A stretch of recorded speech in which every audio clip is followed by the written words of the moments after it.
This is Rob Tebbutt for Boxing Social in association with Betfred. Delighted, as always, to be joined by the co-host of the Boxing Social podcast, the White Rhino, Dave Allen. How are you, Dave?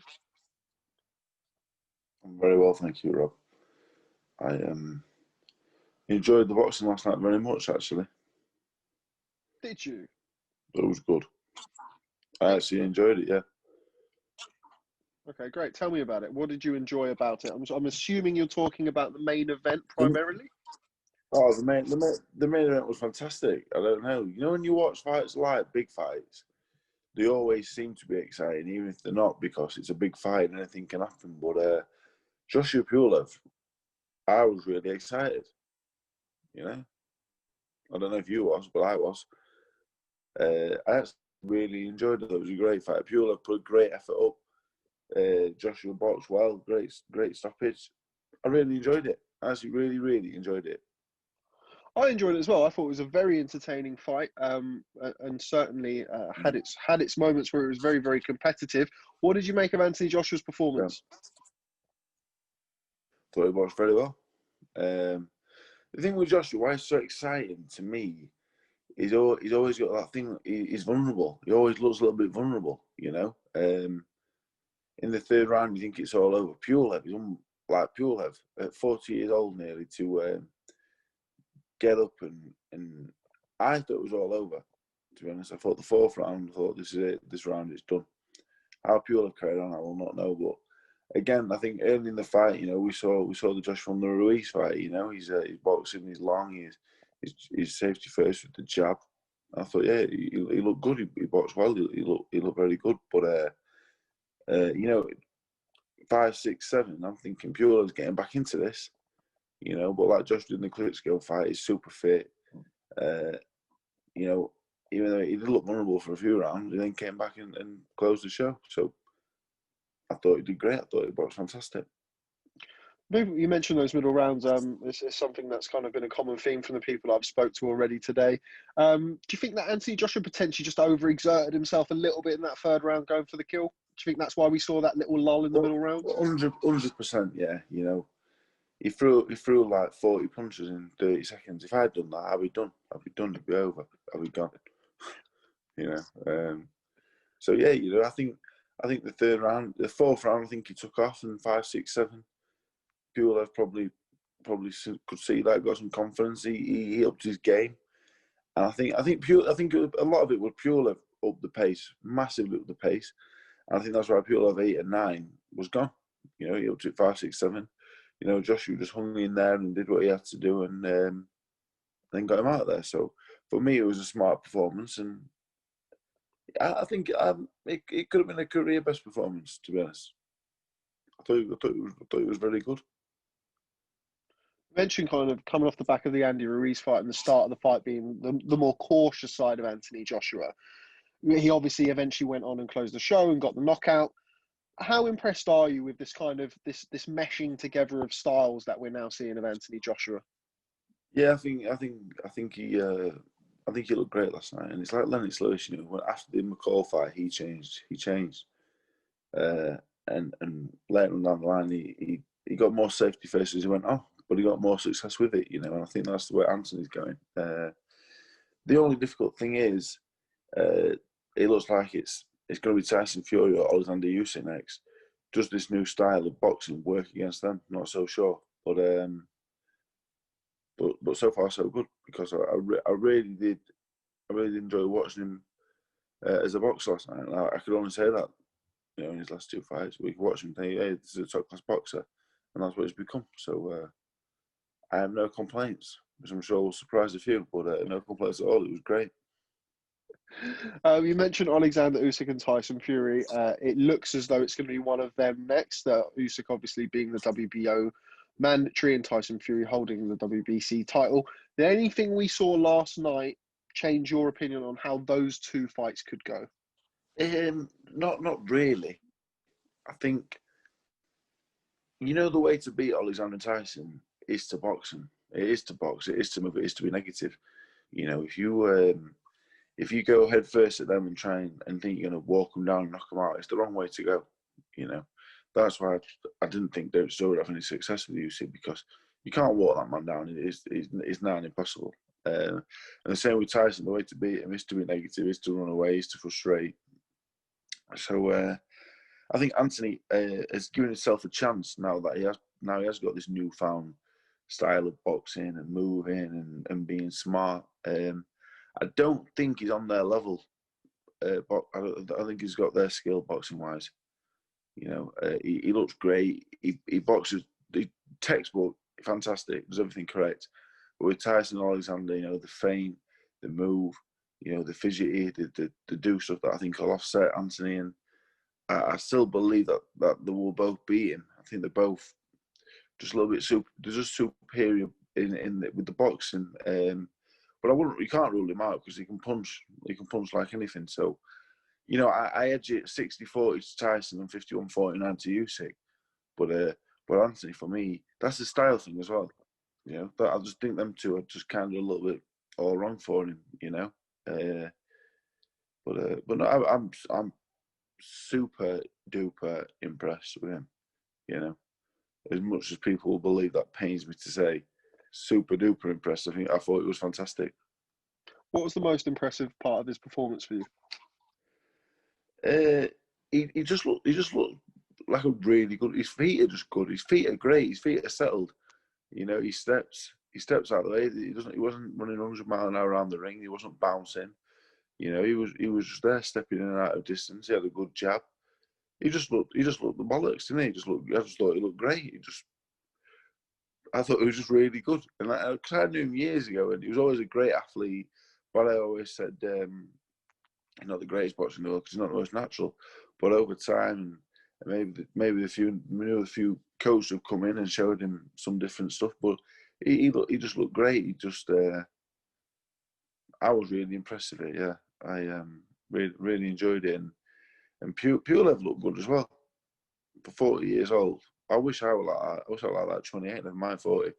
But he was great, and yeah, I've got zero bad to say. It's mad. What fight do you think we'll see next? Do you think we'll see the Tyson Fury fight next? Well, if I'm Anthony, I'm boxing Tyson next because if you box Usyk, it's a really hard fight. And I think they'll know that. Loads of people messaging me saying, "Oh, Anthony doesn't want to box Tyson and all this." Of course he does. Anthony Joshua's not scared of anyone on the planet. The same way that Tyson Fury's not. The same way that Alexander Usyk's not. So, I hope we see the Fury fight next. It's the biggest fight in British boxing history. But if we don't, and we see Alexander Usyk Joshua, I'm more than happy because that's another fantastic super fight. So, as long as he boxes one of them two next, I'm over the moon. Great fights. Just want to grab your opinion on a couple of other fights from the undercard as well before I let you go. Very busy day, and you're still in bed. Lawrence Coley versus Nicolas Josewski. Admittedly, not the opponent that people had that expected. Obviously, Krzysztof Glowacki having COVID and what have you, having to pull out. But that being said, still an impressive performance from Lawrence Coley. Yeah, I thought it looked great. You know, he's a beast, isn't he? He's an absolute beast. It's going to take a Glowacki or a Brady's Dutch because he's that level. I do think he's that level. I think he's going to take someone of that level to push him. It's a shame we didn't get the Glowacki fight because that was the one that would have told us if he is world class. Last night it was like it was expected. That's what he had to do. He had to stop him in a round or two, you know, because if he is world class, that's what you do to them kind of men. But I thought he looked great. Again, looked great. No complaints at all. Yeah. Obviously, he's Lawrence is he'd be the first to admit that in the past he's not delivered the most eye-catching performances. Appreciate it was only less than 2 rounds last night, but what improvements did you see in him? He kept his distance better, you know. I think the level of competition was pretty substandard, but he kept the distance well.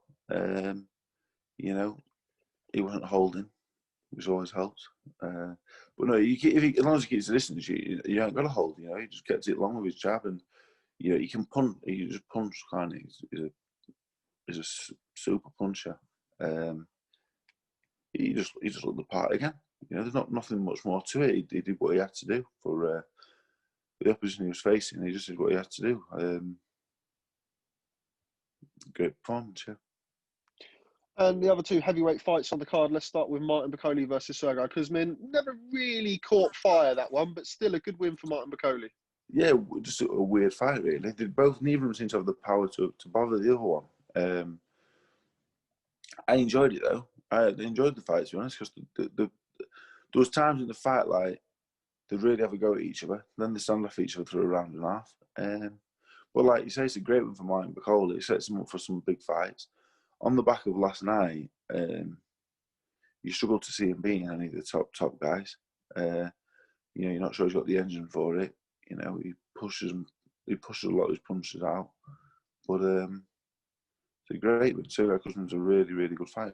He's been a really good fight for a very long time. So it's a great win, and it puts him in a great position for 2021. So again, not really much complaints there, because not everyone can be the top man in the division and be world champion. But it's a great win for him, and it puts him in a good position. So again, positivity all the way this morning, Rob. It's not like you, David. What would you like to see next for Martin Bocconi? Would you like to see the Michael Hunter rematch? Not really, because I think he'd get beat. Depends if you're looking after him. If you're looking after him, very difficult. He's with Matchroom now and he's in house. Just put him in with Hilly Fury. Why not? Why not? They're both with Matchroom. They're both with the same. They're both. Why not? Who else are they going to box? You're going to ask me who Fury should box next. Why not Martin Bocconi? If I was still boxing, it'd be watch Hilly Fury, watch Martin Bocconi. So why don't they fight each other? I think it'd be a fantastic fight. So more than anything else, I'm being lazy and I can't really think of anyone else. You mentioned Hilly Fury there, of course. He returned last night. I've never seen Hilly Fury box like that. You know him a lot better than I do. Have you ever seen him box that way before? Well, I spoke to Cash Ali on Friday. Cash Ali had a win Friday, and he confirmed to me even sparring Hilly Fury, and Hilly Fury had changed his style. He said, "So what do you mean?" He said, "I was sparring him, and he was just trying to beat me up. He wasn't boxing. He was just trying to beat me up." So I was expecting last night. I was expecting to stop Mariusvac, on the back of that and other things I heard, but he Mariusvac, as you said, he had a bit more left than I thought. I thought he was completely done, to be honest. Yui's not the biggest puncher in the world. I'm not sure his new style will work in the heavyweight division. So I'm not sure he's not got the power really to walk you men down and beat them up like that. But it was the first Hilly Fury fight I watched, and I thought I really, really enjoyed this actually, because every punch he really tried to hit Mariusvac. It was exciting. The cut eye was unfortunate. Very good win. And again, he moves on now to another big fight. Like a Bocconi. I can't think of any of us right now because I'm not that one. But he moves on. He moves on again now to that level where he becomes one fight away from a very, very. It's hard to say world title fight because very soon the belt's all going to be with one man possibly. So moves to a world title fight. So he moves into that position now where he's going to be in some very, very big fights. Maybe the Parker rematch. That's another possibility, I guess. Some very big fights there for him. So I enjoyed watching him last night. I thought it was good. Just final words on all things Hilly Fury. We did the podcast last week where you told a few tales about life with Mr. Peter Fury. He messaged us actually, and he was very, very gracious and very, very complimentary of your time together. Just final word on Peter Fury and the work that he's doing with Huey and obviously him as a person, David. Yeah, I always want to see Huey do well, because of his dad. I like Huey. Huey's all right. I like him. We get on all right. But for me, I always want to see. I want to see him succeed. When me and Huey was always meant to, talking about fighting and that, I always think, don't really want to, because Peter's gonna be in the corner. But yeah, Peter's a great man, and I always wish Huey does well. Mainly because I want to do well for Peter. But Peter backs Huey to the end. And that's great to see. And I think Huey now is like is in a position now where he's going to be world champion. Maybe, maybe not. But he's 26 years old. His record, the names on his record, Pule. He watched Pule. We watched Joshua last night. Vivek, Kim Parker. And I think now he's in a position where he can go and have another go at one of them guys again. at 26, he was a bit more ready for it. So yeah, I really, really hope they get what they want out of it, because, like I said, yeah, Peter's a big influence on me again. And just final one on last night's card, Florian Marquis against Jamie Stewart. I know you watched. A lot of people thought it was going to be a 1-round, 2-round job going in. Good fight. Jamie Stewart, as I know that you mentioned, can fight a bit. Yeah, Florian Marquis is a good fighter. Like, he's a good fighter. He looks good, but Jamie Stewart's good. Jamie Stewart's not bad at all. Jamie Stewart, that's his third pro fight. If someone got older, Jamie Stewart, yeah, and he got his training. I don't know what his training situation is, but got older and did manage him training properly, got him some good fights. He probably wins a British title, to be honest. So Florian Marquis, for me, on the back of last night, he's not going to be a world champion, but he's still a good fighter. He was just in there with a good tough man, and he's probably found his level around British title level last night. That's what it looks to me. I'd love to see it again over 10 rounds in January, February time. And Stewart only took it on a week's notice. So and I didn't think it was that unfair a decision, to be honest. In my eyes, after 3 rounds, I thought it's going to get a bit interesting. This, maybe Marco won the first 3 with the knockdown, but the last 5 rounds, he was just walking forward. He didn't really land anything. Stewart was pretty consistent, with his jab, and he was doing more work, if not the more eye-catching stuff. So I had no problem with the draw at all. Although it did surprise me, to be honest, when he said the draw. I was a bit like, whoa. But didn't think it was an unfair decision. I'd love to see the fight again. I bet Conor Ben were loving it as well. Yes, well, we look forward to seeing what happens next with Mr. Florian Marquis. As you mentioned there about Conor Ben, he'd called out your Conor Bens, your Chris Congos, your Josh Kellys, etc. before the fight. I think it's fair to say there's a little bit of developing to do before he's ready for those names.